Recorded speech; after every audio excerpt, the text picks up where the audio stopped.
မင်္ဂလာပါရှင်တံပေါက်ချက်ရန်အတွက်လိုအပ်တဲ့ပစ္စည်းတွေကိုကြည့်လိုက်ရအောင်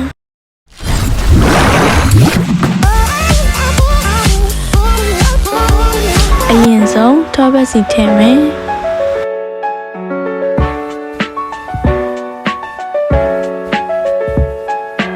စီပူလာရင်ကြက်သွန်လေးရတာထည့်မယ်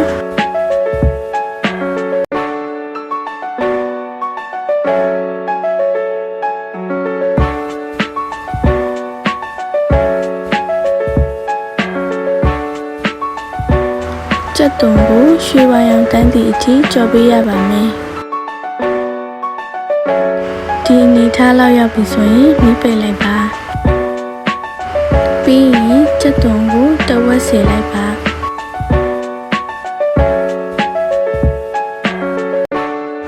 ကျန်တဲ့တဝက်ကိုကြက်သားနှစ်ပုအတွက်အသုံးပြုပါမယ်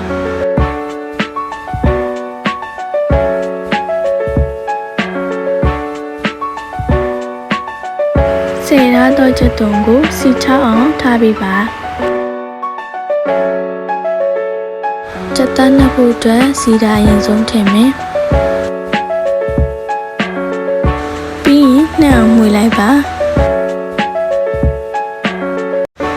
ပြီးရင်ကြက်သားထည့်မယ်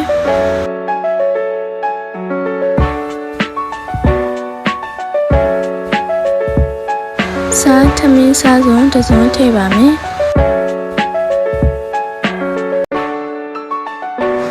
မြေဥတီအစိမ်းမောထမင်းစားစုံတစ်စုံပဲထည့်ပါမယ်စမင်းမောထမင်းစားစုံဇွန်တစ်ဝက်ထည့်ပါမယ်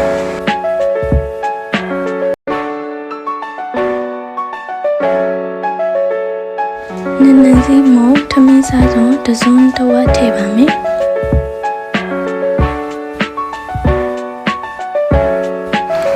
တံပေါက်မဆလာထမင်းစားစုံတစ်စုံတစ်ဝက်ထည့်ပါမယ်အခောက်အနည်းငယ်ထည့်မယ်ဖာလန်စီထည့်မယ်ပြီးရင်ရေကောင်းစီအနည်းငယ်ထည့်မယ်မြင်းမြင်းပင်အနည်းငယ်ထည့်ပေးမယ်ဖာလာစီအကြီးထည့်မယ်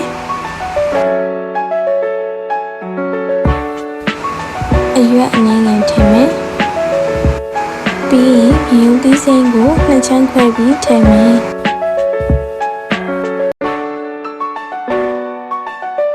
တမယာသီးတစ်လုံးအရင်ညှစ်ပြီးထည့်ပါမယ်တင်ချင်း600 g ထည့်ပါမယ်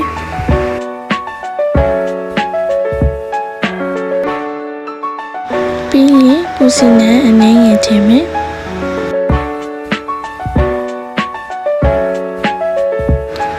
ပြီးရင်နန်းမင်းထည့်မယ်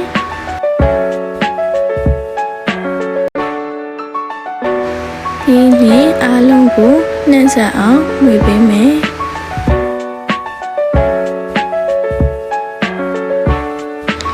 ပြီးရင်အဖုံးအုပ်၍တစ်နိုင်ခန့်ထားတာပါထမင်းအတွက်ရေနွေးအိုးတင်မယ်ရေနွေးကောင်းလို့ဆိုပြီးဆိုရင်ဆန်ထည့်ပါမယ်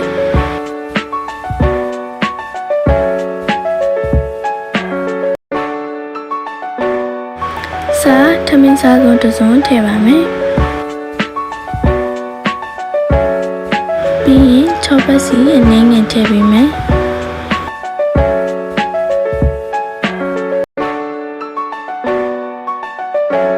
ဆန်ကို80 ရာခိုင်နှုန်းလောက်ချက်ပြီးဆိုရင်နှဲ့လိုက်မယ်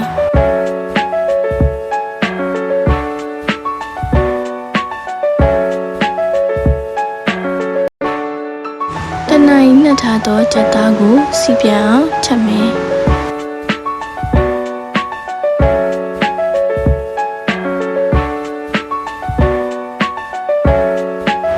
ကြက်သားစီပြန်လာပြီဆိုရင်ငှဲ့ထားသောထမင်းရေကိုထည့်မယ်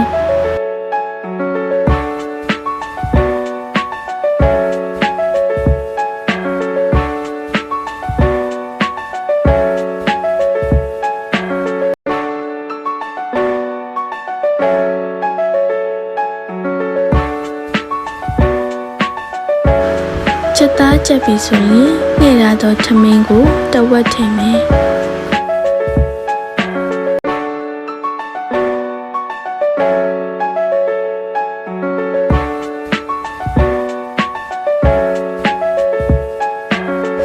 ထမင်းပေါ်တွင်နည်းနည်းမင်းထည့်ပေးမယ်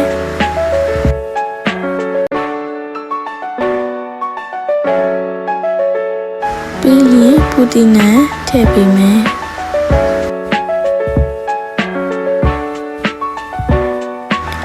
ကြော်ထားသောချက်တော်နီးထည့်မယ်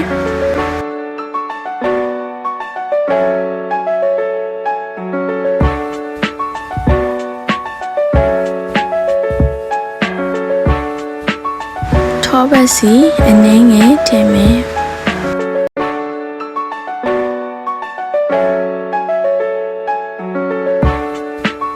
ပြီးရင်တံပေါက်မဆလာအနည်းငယ်ထည့်မယ်ပြီးရင်ကျန်တဲ့ထမင်းတစ်ဝက်ကိုအပေါ်ကနေအုပ်ပေးမယ်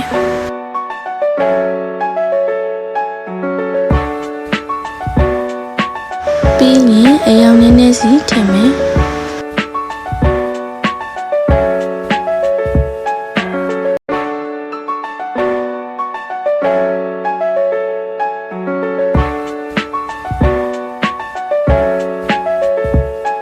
ချက်သွန်ကြောထည့်ပေးမယ်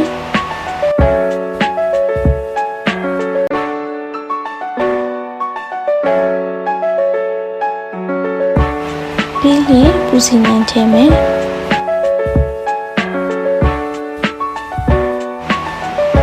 နည်းနည်းမီထည့်မယ်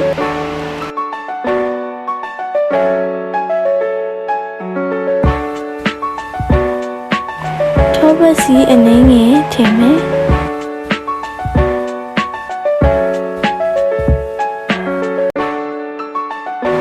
တံပေါက်မဆလာနည်းငယ်ဖြူပေးမယ်ပြီးရင်အဖုံးအုပ်၍မီးအေးဖြင့်မိနစ်20ခန့်နှက်ထားပေးပါမိနစ်20ပြည့်ပြီဆိုရင်ရပါပြီရှင်